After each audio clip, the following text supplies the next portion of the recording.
Dari tadi kita hanya membicarakan tentang karbohidrat yang baik dan layak dikonsumsi. Bagaimana dengan karbohidrat yang tidak baik? Sebetulnya istilah tidak baik itu masih terlalu kejam memang. Tetapi salah-salah kita sendiri yang masih mengkonsumsinya setiap hari.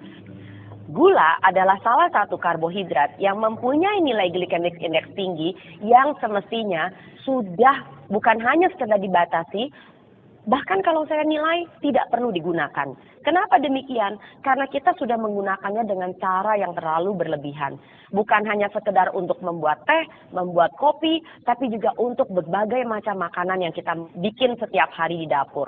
Bahkan namanya saja sayur asem, tapi gulanya selalu harus ada 1 sendok makan. Kacau bukan? Jadi hindari sedapat mungkin pemakaian gula. Yang kedua adalah yang sering juga kita gunakan secara berlebihan adalah penggunaan tepung putih. Tepung putih bukan hanya sekedar terigu, tetapi juga ada sagu, masih ada tepung jagung, masih ada tepung tapioka. Prinsip dari semua tepung yang mengalami proses produksi itu disebut sebagai hasil refinasi. Bukan hanya tepung terigu, juga tepung beras. Mengapa demikian? Karena semua tepung ini dan produk gandum bukan dalam bentuk biji-bijian lagi, itu mempunyai nilai glycemic index yang masih tinggi dan sangat tinggi bahkan. Dan yang ketiga, yang sering kali kita juga masih gunakan secara berlebihan adalah beras putih. Beras putih mempunyai nilai glycemic index yang sangat bervariasi dari satu negara ke negara yang lain. Bahkan beras yang pulen, wangi, kristal itu adalah beras yang sudah melalui begitu banyak proses produksi, di mana bukan hanya sekedar kulit arinya sudah hilang, tetapi juga lembaganya sudah diambil untuk menghindari pembusukan yang terlalu cepat, bahkan sudah diberi pengharum, diberi pemutih bahkan. Sedemikian rupa sehingga beras kita sudah jauh dari bentuk aslinya yang semula.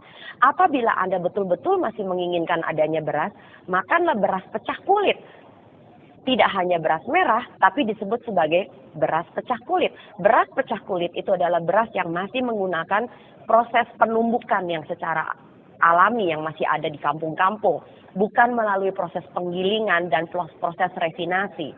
Dan yang keempat yang masih seringkali juga pakai secara berlebihan adalah penggunaan berlebihan umbi-umbian. Umbi-umbian di dalam kasus tertentu mempunyai nilai glycemic index yang tinggi, terutama apabila digunakan dengan cara-cara yang tidak benar. Misalnya, banyak orang diabetes memilih makan kentang rebus. Padahal kentang kalau direbus, nilai glycemic index-nya semakin meningkat.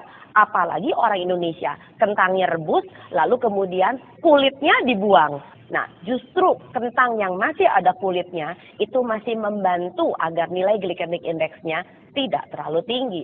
Dari tadi kita juga bicara soal nilai glycemic index tinggi yang mengganggu kesehatan manusia. Memang ada apa sih dengan nilai glycemic index yang tinggi? Makanan-makanan yang begitu mudah dicerna menjadi gula akan mengakibatkan gula darah Anda dan saya meledak dalam waktu yang sangat singkat, bahkan seringkali kurang dari 2 jam. Yang terjadi adalah badan kita mengeluarkan yang disebut sebagai hormon insulin. Hormon insulin mempunyai pekerjaan tekan gulanya, lalu kemudian di stok, disimpan. Nah, simpanan gula itu seringkali disimpan dalam bentuk yang disebut sebagai glikogen, entah itu di otot atau di dalam hati. Tapi jangan lupa, deposit di dalam otot dengan hati itu sangat kecil sekali. Jadi larinya kemana? Jaringan lemak lah ya. Nah, yang terjadi adalah kalau lemak Anda semakin lama semakin banyak. Jadi pekerjaan insulin adalah tekan gulanya, simpan jadi lemak. Tekan gulanya, simpan jadi lemak. Sudah tahu kan kenapa makan karbohidrat ujung-ujungnya juga jadi gemuk walaupun non-fat. Nah, apa yang terjadi sekarang apabila insulin Anda sudah masuk ke dalam taraf yang mengerikan, terlalu tinggi? Yang pertama, risiko resistensi insulin akan terjadi, yaitu di mana insulin Anda sudah tidak mampu lagi untuk secara sensitif menekan kadar gula yang berlebih. Inilah awal kenapa seseorang mampu atau bisa menjadi penderita diabetes atau kencing manis tipe 2. Setiap kali terjadi peledakan insulin, maka diam-diam badan kita juga akan melakukan beberapa reaksi hormonal sesudahnya yang disebut dengan penyempitan pembuluh darah dengan segala macam akibatnya.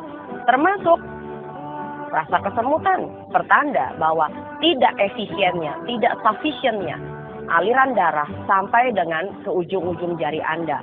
Lalu penyempitan pembuluh darah bisa juga terjadi bukan hanya di ujung jari, tapi di seluruh pembuluh darah besar Anda. Itu saatnya ketika hipertensi sudah mulai di depan mata. Apabila pembuluh darah Anda sudah mulai menyempit, bukan hanya sudah di pembuluh darah sepanjang badan, tapi juga sampai dengan pembuluh darah otak, maka segala macam risiko akan mulai muncul. Dari stroke sampai pikun, sampai dengan pembicaraan yang kadang-kadang barangkali suka hilang atau melompat-lompat. Nah, yang lebih parah lagi kalau penyempitan pembuluh darah Anda terjadi di pembuluh darah jantung. Wah, itu udah gak ada ceritanya lagi. Risiko jantung koroner sudah di depan mata juga. Jadi nomor 1, penyempitan pembuluh darah. Yang kedua adalah apabila terjadi pengentalan darah. Dan yang ketiga adalah terjadinya penurunan daya tahan kekebalan tubuh. Daya tahan tubuh yang seringkali kita diserang oleh masalah seperti ini adalah tentang fokus. Jadi, hati-hati dengan karbohidrat Anda. Jangan sampai Anda salah pilih.